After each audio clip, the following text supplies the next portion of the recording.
Okay.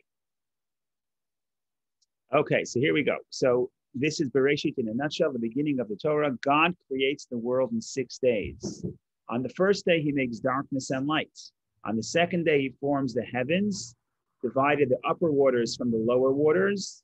On the third day, he sets the boundaries of land and sea and calls forth trees and greenery from the earth.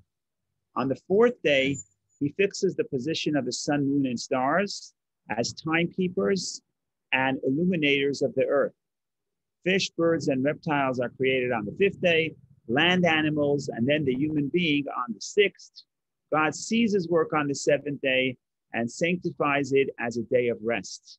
So the beginning of the Parsha, of course, is the 6 days of creation and the Shabbat, the day of rest. Now we get more specifically. The Torah gets us more of a specific description of the story of creation of the human being.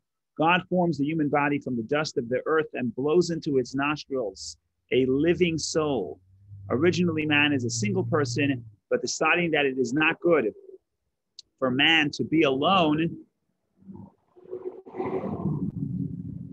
God takes a side from the man, turns it into a woman, and marries them to each other. So you have the first marriage, Mazel Tov, amazing. Adam and Eve are placed in the Garden of Eden and commanded not to eat from the tree of knowledge of good and evil. The serpent persuades Eve to violate the command, and she shares the forbidden fruit with her husband. Because of their sin, it is decreed that man will experience death, returning to the soil from which he was formed, and that all gain will come only through struggle and hardship. Man is banished from the garden. Eve gives birth to 2 sons, Cain and Abel. Cain quarrels with Abel and murders him and becomes a rootless wanderer. A third son, Seth, is born to Adam. Seth's eighth generation descendant is Noah, is the only righteous man in the corrupt world. So very quickly in one parsha, we cover 10 generations. And even though the portion begins as very optimistic and upbeat, because the word that repeats itself so many times in the first section of the Torah. What's the most common word in the first section of the Torah? The first chapter is tov, good. Every day, God said it was good. And then at the end of the 6th day, God says it was very good. So think about the story of humanity. You say, wow, this book is going to be very optimistic. Obviously, the writer is an optimist.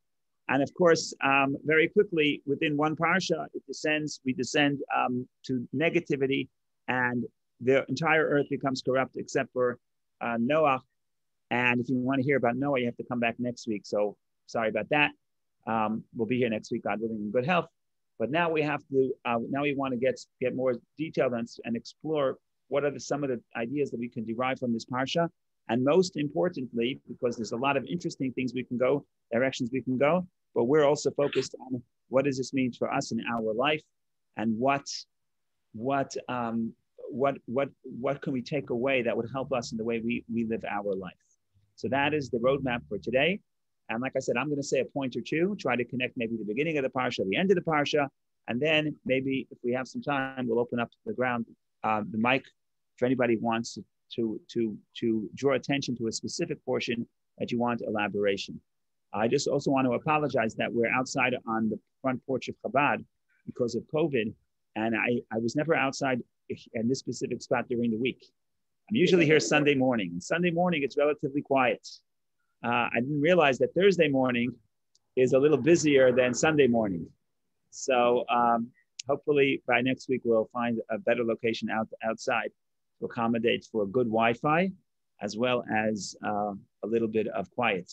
Of course, on the other side, there's construction. So we'll see what happens. Okay, so that's just the programming notes.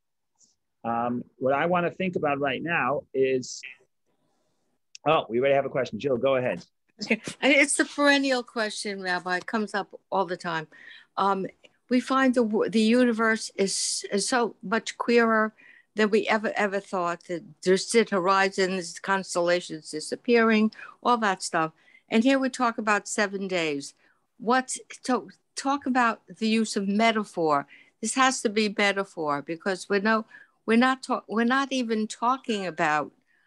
talking about things that relate to us not a description of reality, physical reality. Okay, so just comment on it. And then you can ignore it because I know we have other things to talk about. This is always coming up. Jill, you're way ahead of me. I'm still in verse number 2. You're already talking 7 days of creation, so you're way ahead. But I'll just jump into that for a moment, a quick moment. And of course, there's various interpretations. There is a common interpretation that would say the 7 days of creation represents 7 periods of time. And if you look at the evolution of the world, according to what science is telling us today, but according to what some of the great sages and mystics have told us in the past, specifically Nachmanides, who said that the world started from a very, very, very small point, and then it expands from there. That's in Nachmanides in the 13th century.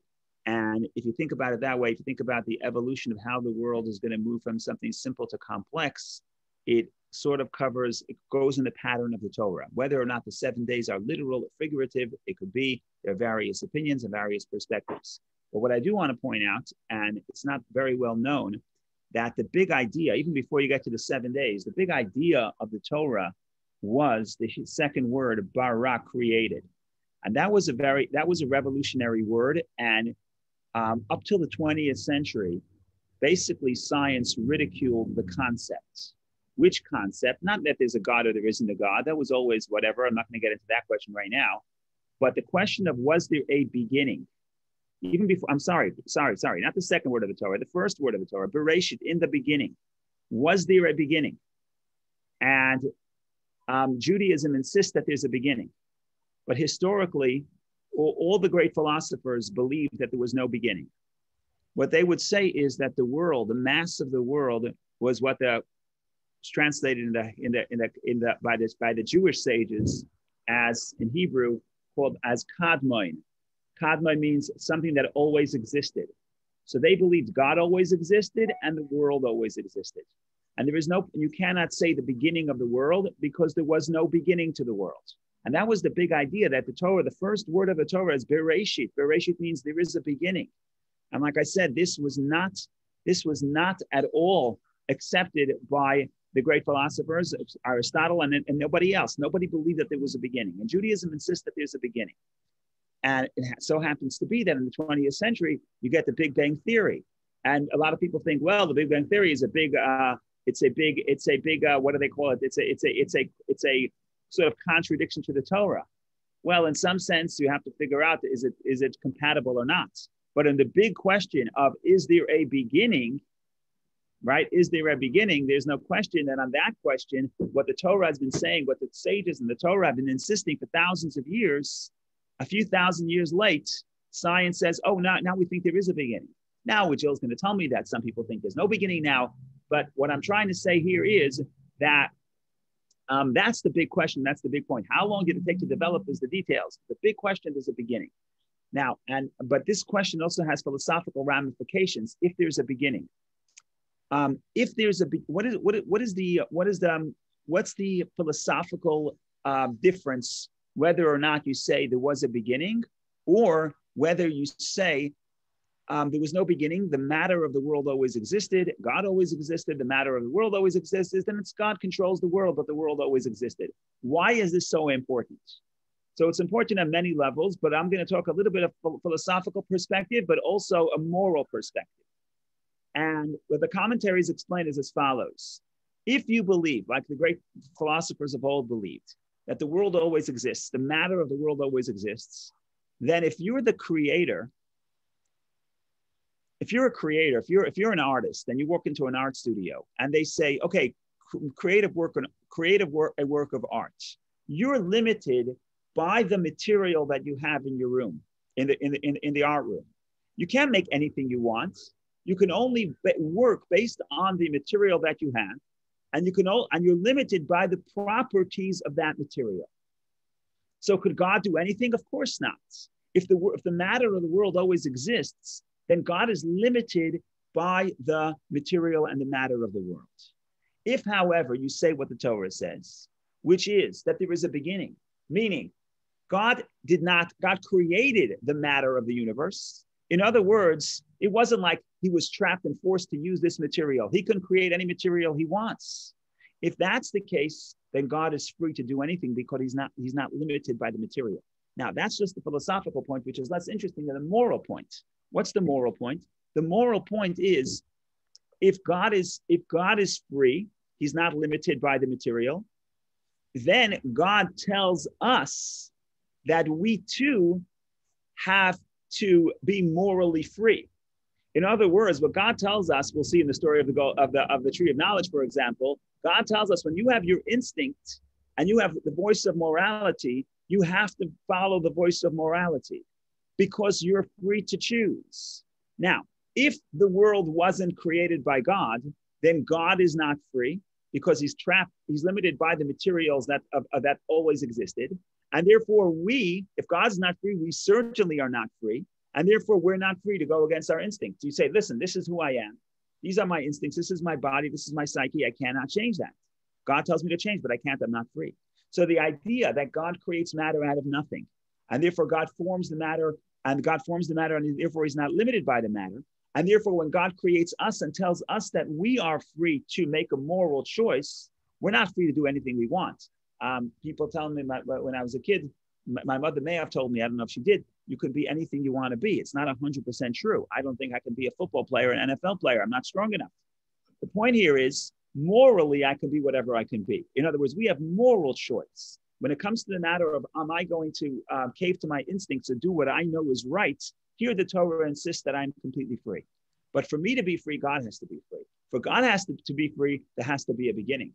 Because if there's a beginning, he forms it. If he doesn't, if the matter of the universe always existed, then what are we? We're just made up of the stuff of the universe and we can't really change it. So that's something on the beginning and on freedom and on a little bit of philosophy. We'll take Vicky's question, but then I want to get to what I wanted, what we prepared, and then we'll open up the floor. Go ahead, Vicky. In answer to the answer to Jill's question, I just want to make a quick point. Even if there was no beginning, even if there is no beginning, the creation of consciousness, independent consciousness, or the physics called observer, can also give us a freedom of choice.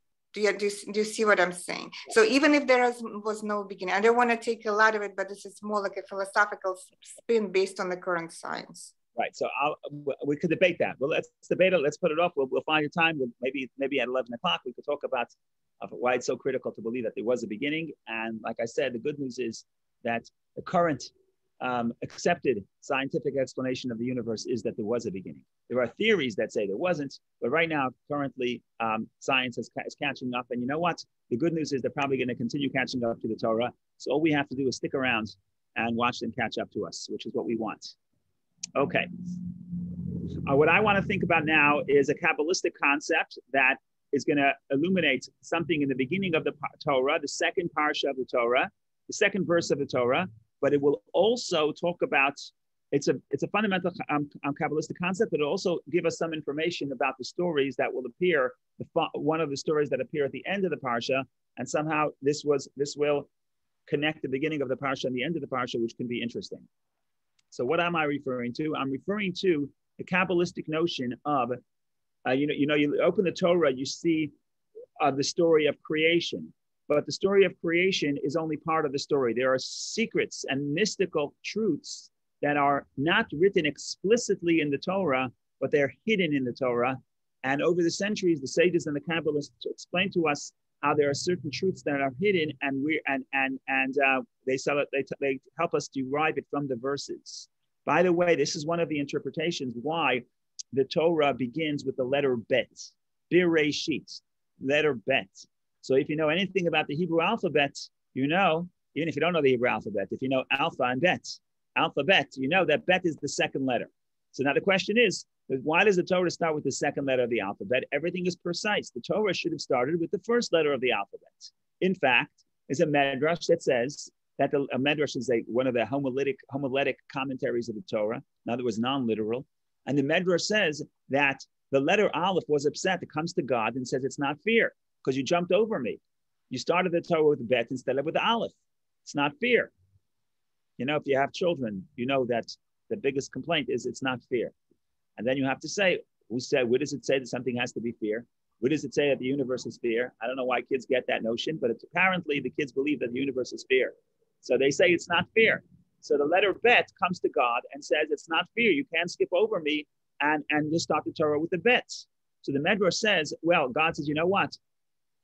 Okay, you're right. So we'll have to pacify you. We'll have to make it up to you. And therefore, the 10 Commandments starts with an Aleph. Anochi Hashem Elokecha, I am the Lord your God. The letter Aleph, Anochi, is the 10 Commandments starts with an Aleph. So all I'm trying to derive from this is that we see from here that the Torah is cognizant of which letter it begins with. Is it an Aleph? Is it a Beis? So we're starting from level 2.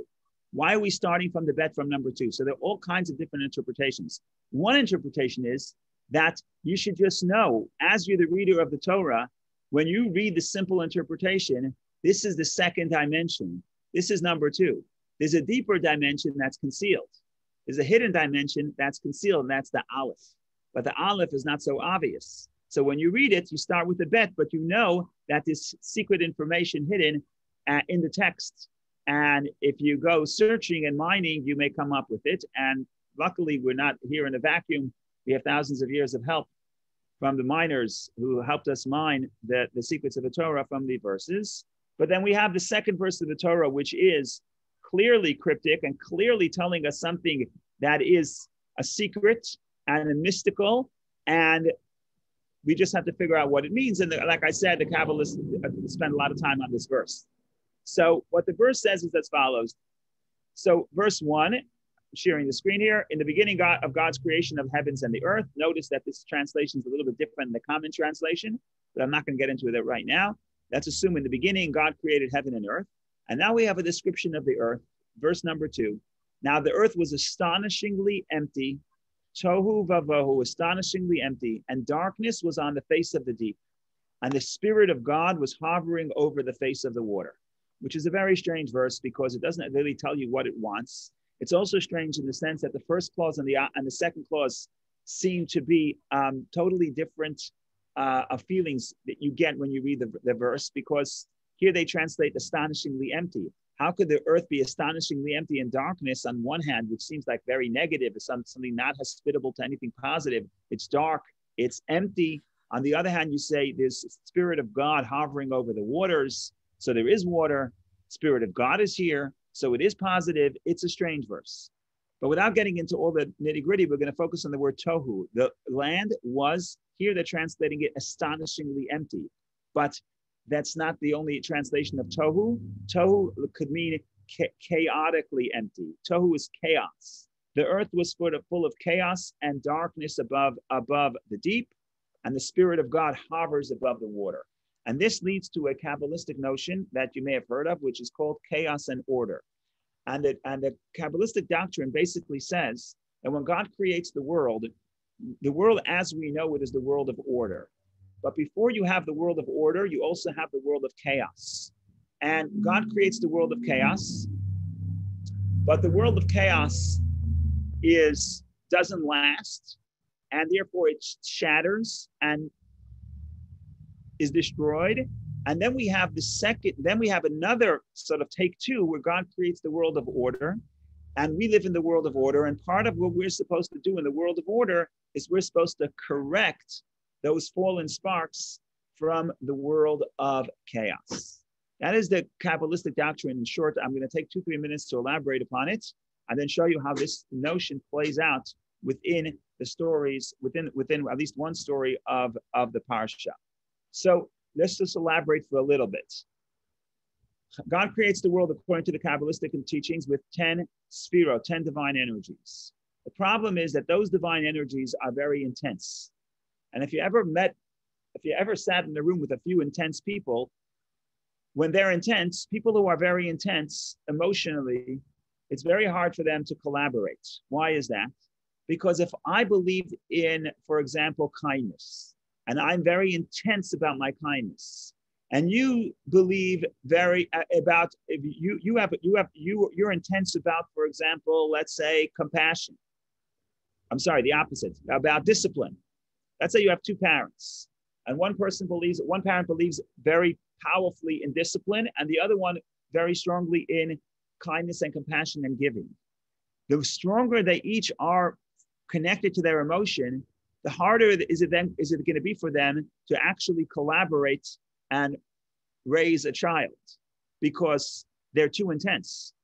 Ultimately, there's going to be a clash. It could be in parenting between any other field. You're starting a company. One person wants to expand, and the other person wants to sort of fortify what we have before we expand, whatever it may be. But if everybody feels very, very strongly about their opinion, ultimately there's going to be a clash. And that's the energy of the universe in the beginning of creation. And therefore, indeed, there was a crash. And a crash, the energy is destroyed, not destroyed. The vessels break, and the very powerful energy falls very low. That's the Kabbalistic doctrine. Then what do? Then God says, okay, we're going to try take two. What we're going to do is we are going to create again the 10 building blocks, 10 energies, the building blocks of creation. But now, instead of those energies being so powerful and potent, we're going to dim them a little bit. Now the kindness is not so powerful, and the judgment is not so powerful, and all the 10 spirits are not so powerful. And if the energies are not so powerful, now they can coexist. Now each one can give room for the other. Now we can compromise. Now, even though I believe in giving, giving my child, I understand that sometimes you have to have discipline. And even though you believe in discipline, sometimes you say, I'm going to go beyond the letter of the law. So ironically, by lowering the light, dimming the light, you're actually allowing for the world to be built. That's one point. One other point is that those sparks that fell down, when they fall down, they come out, they end up in this world in the form of negative energy. And our job is to correct to elevate them back to their source. So you heard of Tikkun Olam. Tikkun Olam is correcting the world. People use Tikkun Olam as synonym for social justice, but in its origin, the term Tikkun Olam comes from the Kabbalistic concept of we have to fix those fallen sparks that fell into this world because of the shattering of the vessels. So I think it's enough said for right now. I want to turn to a story in the Torah and see how this plays out. But again, this is a very fundamental concept in the Kabbalah because it explains a lot of things. Just one example, it explains why each of us have a drive for good and a drive for negativity within ourselves. It's the story of the Garden of Eden, where we have the evil inclination and the good inclination. So we each are inclined to do good and to do negativity as well. But I'll speak for myself. I'm not going to speak for anyone else here, but I'll speak for myself that sometimes you feel that the desire to do good is not as strong as the desire to do negative, right? If I want to go and read a book in the library, I want to do it. But if there's an obstacle, I won't do it. But if I want to do something negative, for the purpose of this discussion, I would say eating chocolate cake is negative. I'm not saying it is, but for the purpose of this discussion, if I really want to do that, nothing is going to stop me. No obstacle will stop me. I'll turn the town over until I find my chocolate cake. Okay, so why is that? Why is it that it seems that the positive is not as strong as the negative? So what the Kabbalists say is because the positive feelings that we have is the world of order. The world of order, what do we know about the world of order? It's positive, but the lights are dimmed. It's less potent, less strength. When it comes to the negative energy, so the negative energy actually down here is very negative, but the origin of this negative energy actually comes from the lights, the world of chaos, and the world of chaos, those energies are very powerful. So now when they come down into negative form because they broke and they fell down, so now the fuel for the negativity has a lot more energy. What is our job? Our job is to channel the energy from the broken vessels and bring it back to positivity and to holiness. In other words, that the negative side of self that has a very strong power when its desire, when it wants something, nothing will stand in its way. Could I teach that part of myself to desire things that are positive and constructive? And by doing that, I'm correcting the world. I'm correcting the world of chaos and incorporating it within the world of order. So there's a lot to say about that. I'm just going to take another 30 seconds, go back to the second verse, read it again in light of that interpretation, and then we go to story time, because it's the chapter of Genesis, so you're entitled to some stories. I'm saying it's a portion of Genesis with some good stories. So what do we have? Verse 2. Now the earth was chaotic and empty, and darkness was on the face of the deep. And the Spirit of God was hovering over the face of the waters. So what the Kabbalists say is, down here, that energy fell very low. It's darkness and chaotic. But above it is the Spirit of God, telling you that the origin of the negative forces in the world come from those very powerful energies within Hashem, within God, but they fell down into the darkness. Our job is to reconnect them to their source. So that is a little bit Kabbalah, and I'm sorry if it was a little bit too abstract. Hopefully we'll read a story and you'll see how this plays out. Now, we're going to skip the story of the tree of knowledge, even though maybe we'll go back to it later. We speak about it every year, so I think maybe we should focus on something else, but maybe we'll go back to it if people want to focus on it. But for right now, I want to go to the next story, which is the story of Cain killing his brother Hevel. And then Cain kills his brother Hevel because they got into a fight. It's not exactly clear what they were fighting about, but they get into this fight, and Cain kills his brother. What does God tell Cain after he kills his brother? So God gives him a whole series of comments. So let's read a few verses. I'm skipping to chapter, I believe it's chapter 3 in Genesis, chapter 3, verse 8. So Cain spoke to Abel, his brother, and it came to pass when they were in the field that Cain rose up against Abel, his brother, and slew him. So Cain killed his brother Hevel. Why they were fighting about, we don't have time to get into that, but he killed him. Now the Lord said to Cain, very famous verse, "Where is Abel, your brother?" And he said, "I do not know. Am I my brother's keeper?" So he thinks he could deny the fact that he did it. And he said, God says to him, "What have you done? Hark, your brother's blood cries out to me from the earth. And now you are cursed even more than the ground, which opened its mouth to take your brother's blood from your hands. When you till the soil, it will not continue to give its strength to you. You shall be a wanderer and an exile in the lands."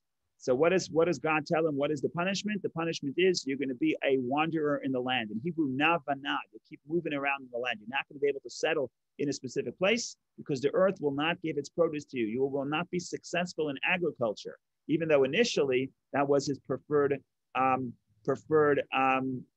occupation, right? Hevel was a shepherd raising sheep. Cain was invested in agriculture. Now God says, you're not going to be successful in agriculture because you killed your brother, forcing the earth to swallow its blood. In other words, to swallow his blood, to bury, to receive your brother, to receive his body. And therefore the earth, you will no longer be successful in agriculture. What should you do? You're going to wander. Cain says, I'm afraid I'm going to wander. People are going to kill me. God says, no one will kill you for seven generations. We're not going to get into that. Let's see what Cain does. Verse 16. And Cain went forth from before the Lord, and he dwelt in the land of the wanderers to the east of Eden. Okay, so there's the land of the wanderers. Now, I'm not sure what that means. Rashi says it means the people who sort of were expelled from the community go wandering over there. Okay, fine. Next verse. And Cain knew his wife, and she conceived and bore. In English, they pronounce it Enoch. In Hebrew, Chanoch. And he was building a city, and he called the city after the name of his son, Chanoch, Enoch. So here you have a verse, a very surprising verse. Why is this verse so surprising? Because God just tells Cain, you're going to be a wanderer. It says in verse 16, Cain goes forth from before the Lord and dwelt in the land of the wanderers to the east of Eden. So it seems like Cain wants to become a wanderer. But then he has a son. He names his son Chanoch. He builds a city, calls the city as the same name as his son. And that's the end of the story. So the question becomes, how do we think about Cain as building the city? Is it a positive or is it a negative? And the reason why it's so interesting is because it's the first time a city is mentioned in the Torah. So it's possible the Torah is also telling you, depending on if you think that what Cain did was right or wrong, this also may be an indication if Cain was the founder of the city, that maybe that's the Torah's way of telling us the Torah's view on city life in general. So I know a lot of people now are moving from the cities to the suburbs, but there's different lifestyles. You could live in the city, you could live in the suburbs, you could live in rural areas where you're closer to nature. So what does the Torah think about city dwelling? And it's interesting, like I said, the first time the city is introduced, who was the founder of the city was Cain. So what does that tell us about the concept of a city? Is it positive? Is it negative? How are we to understand it? Is it good? Is it bad? In the context of that first story. So in that sense, it could be interesting because it's not just interesting to think about what Cain did, but also it's a place. It's a way to think about what is a city and what is the Torah's view about people organizing in cities. So we begin by pointing out that some people believe that Cain's act was actually a negative one. He should not have built a city. God told him, you should be a wanderer because you cannot settle in one place. The earth won't give its produce to you. So he outsmarts God. What does he do? He wants to stay in one place. But if you're going to stay in one place and you're not going to be successful in agriculture, what you do is you create a city. What is a city? A city is many people get together. Not everybody has to engage in agriculture. People can get involved in commerce and trade and all sorts of different activities and sustain themselves because you don't have to be that connected to the earth because there are other people connecting to the earth. And you create that organism called the city, and you can survive even without being a farmer, but you can stay in one place. So that's what Cain found. That's the city Cain founded. So it's a workaround to God's promise or God's curse that you're not going to be successful in agriculture, therefore you're going to have to wander. He says, you know what? I'm going to create a social construct where I don't have to wander and I don't have to engage in agriculture. Wonderful, wonderful workaround. And that some commentaries say was negative. And they look at the verse and they say, well, we have proof from the verse that it was negative. What's the proof? A very interesting form. The verse says in verse 17, chapter 3, Cain knew his wife and she conceived in Enoch, and he was building a city. Now, I have no idea who wrote this sentence. He was building a city, right? This is not a proper sentence grammatically. It should have said, and he built a city. We're talking about past tense. Everything here is past tense. This is what Cain did. Cain knew his wife. She gave birth, etc. Everything is past tense. Here, all of a sudden, when it says he was building a city, it becomes present tense. And in biblical Hebrew, possibly in English as well, present tense can also mean ongoing. And the commentaries say, look, he was building a city. This is to tell you that Cain was never satisfied with what he had. You build a city. No, he's constantly building a city because no matter how much he built, he still wasn't satisfied. He wasn't happy, and he's building more. So he's very ambitious, but not ambitious in the positive sense. He's ambitious in the negative sense that he could never find satisfaction with what he was doing because he's always greedy and he always wants more. And that's why it says, Veiw boneh, he's continuously building a city. He's never happy. Exactly the opposite of what the ethics of the fathers teach when they say, who is wealthy? One who is happy with his lot, right? So Cain is never happy, never satisfied. Now, if that's the profile you want to build to Cain, it's consistent with what we know about Cain. What is Cain? First of all, what does the name Cain mean? The name Cain comes from the word, Eve says, kaniti, I acquired. Cain is somebody who wants to acquire. He's very self-centered. He wants to acquire as much as possible. He wants to expand his assets and his holdings. And that's what there is in life for him. So no matter how much he acquires, he's never satisfied. He continues building the city. Of course, which explains why he goes and kills his brother, because somehow his brother is a threat to him, right? Because whatever his brother has, he doesn't have. So this person who's all into himself, an expansion of self, an expansion of his own possessions, somehow or another his brother was in the way, he gets rid of his brother, but that fits the full profile of Cain. He kills his brother because his brother is a threat. His name is acquisition. All he wants to do is acquire. He builds a city and he never stops building because he's never satisfied.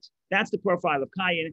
And if you look at it this way, a city is negative, because what is a city? A city is just a place for Cain, the founder of the city, to keep expanding his possessions and his holdings. So the bigger the city, the more real estate he owns.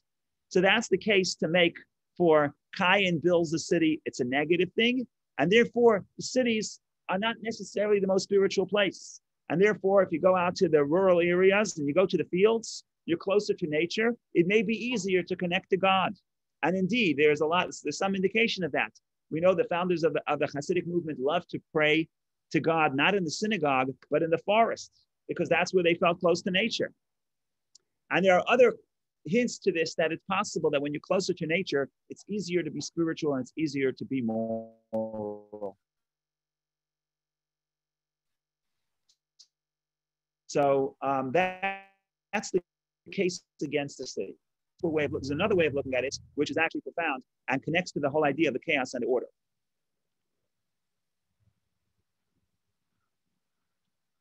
The other way to look at it is that Cain, after he gets this rebuke from God, Cain wants to correct. He wants to do teshuvah. So the other way of looking at this is the opposite. Not that Cain's building the city was part of the problem, but Cain's building of the city is actually part of the solution, in the sense that he was correcting his sin. What is his sin? His sin was he killed his brother. So he's destroying life. Unfortunately, you can't turn the wheel back. He can never bring his brother back to life. But we know that if you want to correct it, you have to try to correct it. You have to try to get to the root cause of what you did negative and try to correct it. So if he destroyed life, Cain now says, I want to invent something that will make it easier for people to live. I want to make people's lives more comfortable. And that's why he creates the city. In the city, life is easier in many ways than on the farm, where every person has to literally engage in agriculture for their own livelihood. In the city, there are other ways, more ways to connect to earn a living. Also, you could put some of your efforts. Many people can put their efforts into more advanced things than just raising food from the ground. People can get involved in medicine. People can get involved in developing art and developing technology. All this can only happen in a city collaborates, completely consumed with agriculture in the field. So in this way, Cain says, if I killed my brother, if I did something negative, I took away his life, I have to improve the life of humanity. And the way to do that, he comes up with the idea of building the city, and he builds a city. If that's the case, then the building of the city is not part of the problem, it's part of the solution. And in that sense, the city can actually be a positive thing. So there's two ways to look at it. Now, I want to say a few things. Okay, let's start with the Kabbalah. Let's go back to the chaos and the order. The Kabbalists explain that Cain, his psyche, his energy, his soul is from the world of chaos, which means his soul, his root soul, he's very intense. Whatever he feels strongly. And his challenge is to be able to be humble and actually learn to collaborate with other people. If you're in the world of chaos, it's very hard for you to do that. If you're in the world of order, it's much easier because you don't feel, your emotions and feelings are not that intense to begin with. So it's easier for you to collaborate with other people. But Cain comes in the world of chaos. And the world of chaos, in some sense, is a much more powerful world. Those people who come from the world of chaos are much stronger in their emotions and much stronger in their convictions. And in that sense, Cain is a person who is somebody else. And therefore, when he sees his brother, he doesn't see his brother as somebody who he could collaborate with, or someone who can actually, where they can benefit each other.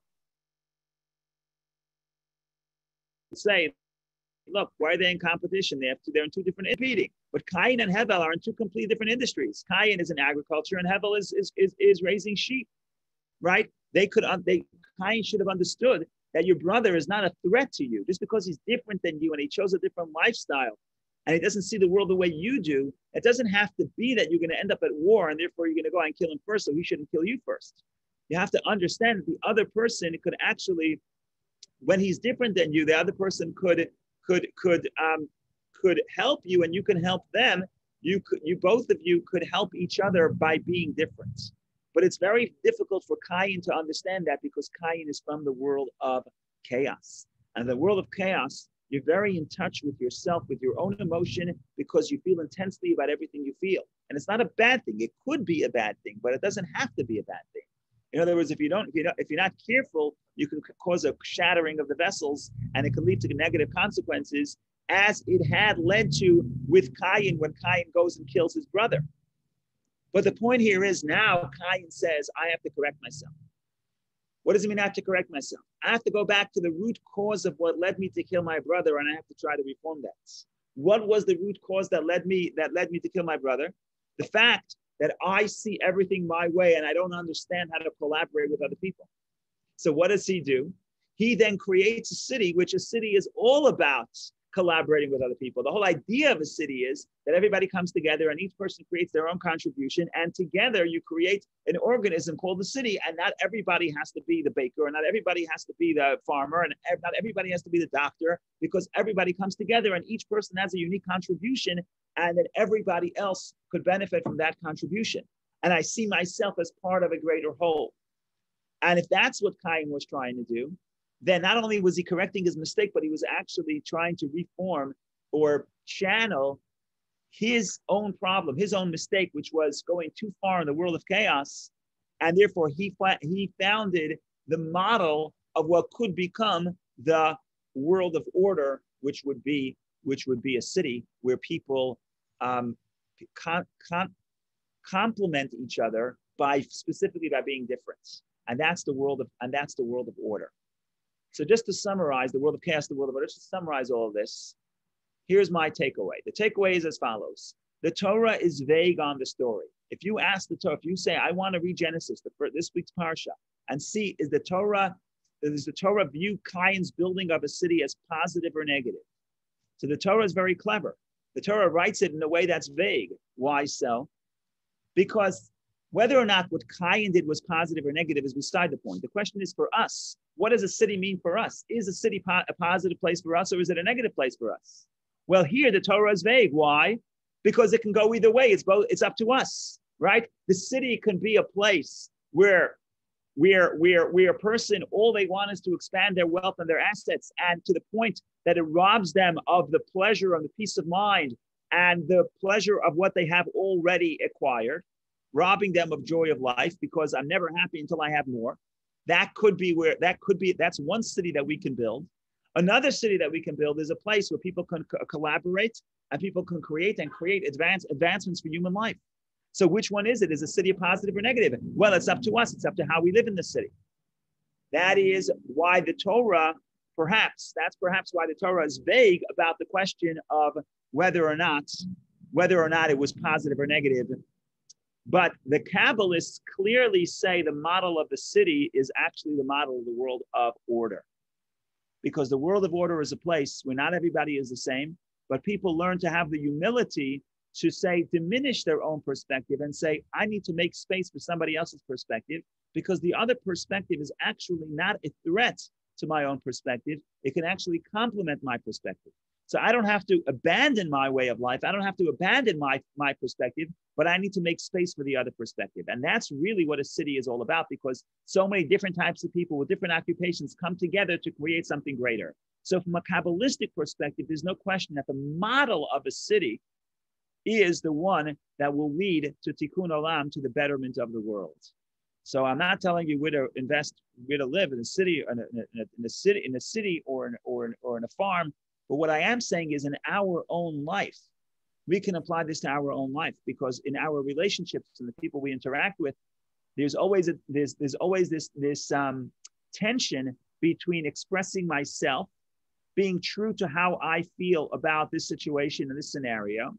But if I'm in a relationship, there's also has to be not only to allow the other person to have their perspective, that's step one, but step two is to realize that I actually benefit from a perspective that's different than mine. I don't have to give away my perspective, but I can certainly make certain compromises that will allow for your perspective as well. And together we create the harmony, we can complement each other. And that model in all relationships and anything we want to build, ultimately the Kabbalah will tell us that that model in the long run is much more productive than the model of people who are very much connected to their own perspective, and they're, even if it's positive, but they're so intense and their energy is so potent that they're not able to compromise and create order, which order would mean you have to allow other people's perspectives as well. So I hope this was interesting. We have a few minutes left. If anybody wants to speak about any specific story, or if not, we could talk about, if not, we could do it. I could talk about other stories, maybe the story of the Tree of Knowledge.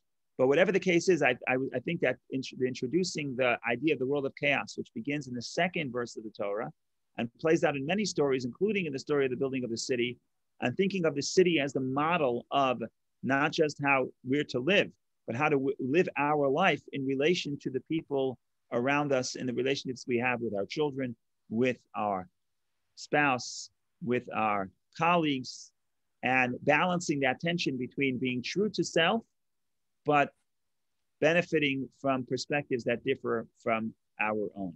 And that's ultimately the model that will correct the world and creates tikkun olam, the correction of the world, as explained at length in the writings of the Kabbalah. So that's the story in short. If anybody wants to make any comment or anybody wants to point to another story you want to talk about, if not, we have 10 minutes left. Rabbi, Go ahead, John, go ahead.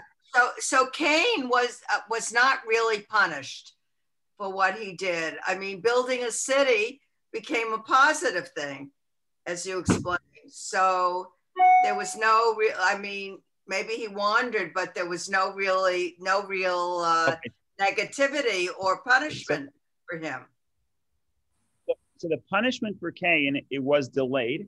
We read it in the story that God says that Cain's punishment will be delayed. And eventually, according to the sages, it's not written explicitly in the text, but according to the sages, Cain was killed by his great-grandson, who killed him by mistake.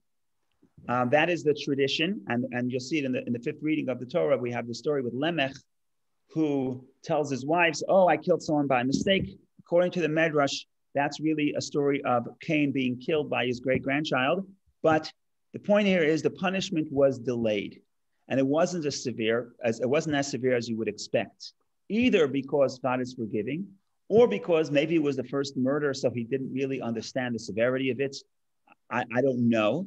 But the point here is maybe the Torah is shifting away from the model of someone did something wrong, we have to punish him, to someone did something wrong, we have to help them figure out, how could I now correct my ways? How could I rehabilitate? How, if I harm society, how can I contribute to society?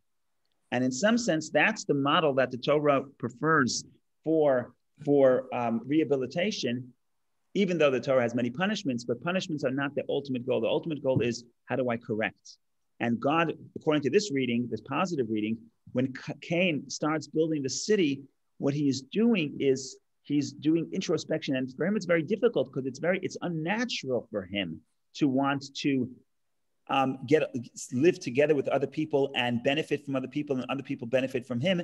Think about it. He couldn't tolerate his brother. Now he has to deal with an entire city, right? But that's part of the way of him reforming himself and him contributing to the society around him. And that represents the way forward. Thank you. Rabbi, Cain builds a city. City presupposes there are other people, many other people. Who are those other people? A good question. So first of all, you have, this is the next generation, right? He gives birth to a child, and then he names the city based on the same name of his child. So were there other people or not is a very interesting question. I don't want, there's a theory, there's some people, the simple way to answer it, you don't need a lot of people for a city, because the model is he has a few children and he tells his children, listen to what we're doing. Instead of scattering all over, we're going to have a city where each person is going to do something different. And those different skills are going to actually help each other, and they're going to complement each other. That's what a city is. A city today, we think about you need hundreds of thousands of people. But the concept of a city where we're going to collaborate by doing different things, you can have a city with 5 people. If you open the Mishnah on the Talmud, it says, people buy and sell cities. I can own a city. Right? Today, you can't own a city because we think of cities differently. So the city, a miniature city, you don't need a lot of people. It could be a family. Remember, Cain and Abel can't get along. But if I can get my children to say, we're each going to live a different, you're going to be the doctor, I'm going to be the lawyer, you're going to be the farmer, you're going to be the baker, and we're all going to live in the same close proximity, and we're all going to benefit from each other, there goes your city. So I don't know that you need many, many people. It could be a family itself. Family life could be structured in the form of a city. Thank you. Thank you.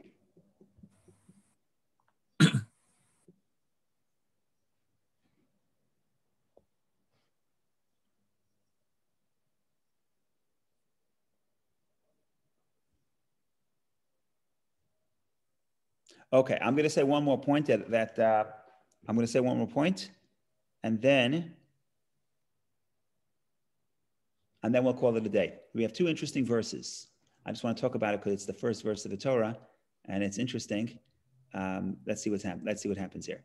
And excuse me for not talking about the tree of knowledge, because we talk about it every year. We'll talk about it next year, God willing. Let's go to verse number 1, the beginning of the Torah. Bereshit bara Elokim et hashamayim v'et haaretz. In the beginning of God's creation of the heavens and the earth. Seems like a very straightforward verse. God creates the heaven and the earth. All fine, all good. The problem here, not a problem, there is an interesting verse that says something a little bit different. What is the next verse? What is the other verse that seems to say something different? So the commentaries point out that it's actually a big disagreement between, it sounds funny, but a disagreement between Hillel and Shammai, the 2 great Talmudic sages. So we'll go to the second verse, in other words, the other verse, the beginning of chapter 2. Chapter 2, verse 4, the beginning of the second reading. These are the generations of the heavens and the earth when they were created on the day that the Lord God made earth and heaven. What's interesting about this verse? The day that God made earth and heaven. The problem with this verse, not the problem, this verse says earth and then heaven. Whereas the first verse of the Torah says, in the beginning, God created the heaven and the earth. It says heaven first, earth second. Here it says, on the day that the Lord God made earth and heaven, it says earth first. So what was created first, heaven or earth? Sounds like a funny question, but there's a great Talmudic dispute between the great sages of Shammai and Hillel. Shammai says, heavens were created first. How do I know? What's your biblical verse? What's your biblical proof? So Shammai says, quotes Genesis chapter 2, Genesis chapter 1, verse 1. In the beginning, God created heaven and earth. Heaven was created first. That's Shammai. By the way, who was Shammai? Shammai was the one that Shammai was amongst the colleagues of Shammai and Hillel. Shammai was the sage who was always more strict. And usually when he had a choice to say something is permitted or prohibited, he says it's prohibited, as opposed to Hillel, who was much more accommodating and much more kind and patient. And almost always when he had a choice to say something is permitted or prohibited, he would say permitted. Hillel disagrees with Shammai. Hillel says, no. Hillel says, earth was created first. How do I know? Earth was created first. Doesn't the Torah say in the beginning God created heaven and earth? So Hillel says, no. Hillel says there's another verse. The other verse is what we just pointed out. Genesis chapter 2, verse 4 says, on the day that the Lord God made earth and heaven. So earth was created first. So that's the disagreement between Hillel and Shammai. That's what the Talmud says. Now, of course, this is non-literal. This dispute here is much more philosophical than literal and practical, because if we could say that they're not really arguing about what happened in reality, it's a different dispute, not about the reality. It's much more comfortable. It's much better to say that. So the Hasidic interpretation goes something as follows. It says as follows: that everyone agrees that heaven was created first and then earth. That's not the dispute. The dispute becomes what's created first. In other words, what is the purpose of the creation? What's first? What's the goal? Where should you want to be, heaven or earth? Okay, so Shammai says there's heaven and the earth. Which one is superior? Which one is mentioned first? Heaven is first. Therefore, you should try to be in heaven. What does it mean you should try to be in heaven? You should try to have as much as possible a spiritual life. And therefore, this philosophical opinion of Shammai also affects the way he rules in many matters of the law. And you say, is something permitted or prohibited? So Shammai's standard position is, you don't need it. You don't need to engage in this because you should be in heaven. You should be engaged in spiritual matters. You have to eat this piece of meat. You want to know if it's kosher or not. So if you have a doubt, say it's not kosher. Why? Because you don't belong here to begin with. You belong living a spiritual life. And therefore, unless you know 100% it's okay, he's very happy to say things are not kosher, because when we say it's prohibited, it means I'm not going to engage in it. I'm not going to engage in matters of the physical world. And for Shammai, that's the perfect way of living. Hillel, however, disagrees. And we know that the law follows Hillel. Hillel says earth was created first. It doesn't mean earth was created first. It means the purpose, which one is first, which one is superior, is earth. What does God really want? God doesn't want you to be in heaven. God wants you to be on earth. God wants you to sanctify the physical material of this world. And therefore, Hillel, whenever he has a chance to say, is something prohibited or is something permitted?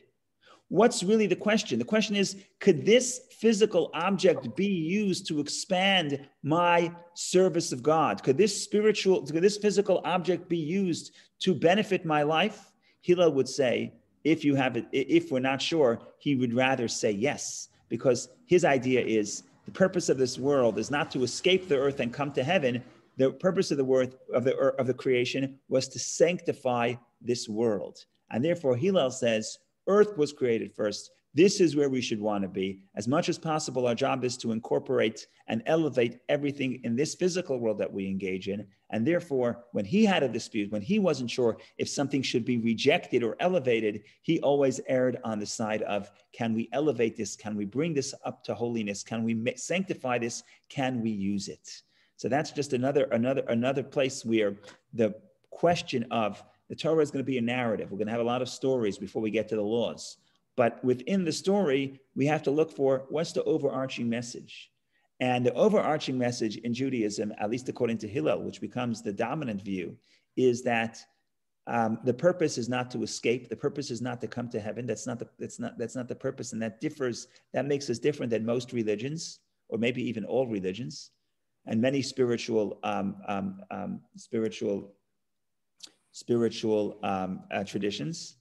Our perspective is God created heaven and earth, but Hillel says earth was created first, because the purpose here is to sanctify the earth. That's what we're doing on this earth, and that's the purpose of our life. So thank you for joining. Like I said, I gave the disclaimer in the beginning that it's going to be a big challenge to cover even a fraction of what has to be covered on this portion. But the good news is that God is going to give us many more years, and we're going to have many more years to study Torah in good health, and come back next year at the exact same time and place. And God willing, we will learn more about the portion of Genesis. In the meantime, the cycle continues. Next Thursday, we move on to the story of Noah and the flood and the ark. And hopefully we'll figure out what are the floodwaters in our life, and how do we build the ark that would create peace and serenity in our own life. So thank you very much for joining, and have a wonderful day. And thank you again. Thank you, Rabbi. Thank you, Rabbi.